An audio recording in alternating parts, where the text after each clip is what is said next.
Nous avons vu Madame Maria Luis de la Mora, qui est la directrice au niveau de la division du commerce international de la CNUSED. La CNUSED qui est cet organe des Nations Unies en charge du développement et du commerce international. Ensuite, nous avons vu la responsable numéro 1 du Centre du commerce international, qu'on appelle en anglais International Trade Center, ITC, qui sont les deux organes qui en fait complètent l'OMC pour faire ce qu'on pourrait appeler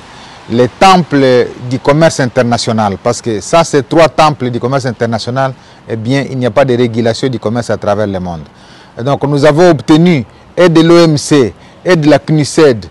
du Centre du commerce international, l'accompagnement de la RDC, notamment en assistance technique, en formation de notre personnel, mais également des opérateurs économiques pour les aligner sur les marchés.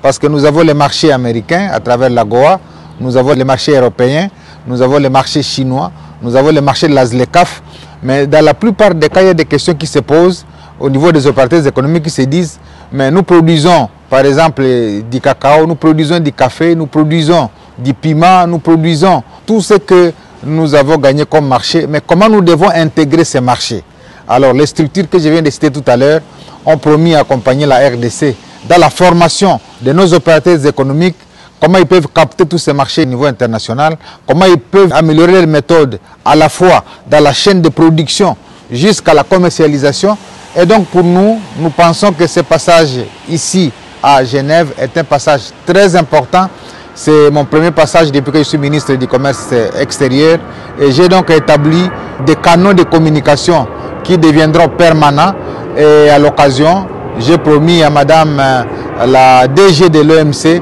de devoir désigner un attaché commercial qui va suivre au quotidien toutes les grandes questions au niveau du commerce international, permettre à la RDC d'être à jour. Mais lorsque je rentre à Kinshasa, je vais soumettre deux types d'accords pour ratification, soit au niveau du gouvernement, soit au niveau du Parlement, à savoir l'accord sur la facilitation des échanges, mais également l'accord sur les subventions de la pêche, qui sont les deux outils que la RDC n'a pas encore ratifiés pour qu'elle intègre tous les mécanismes définis par l'Organisation mondiale du commerce.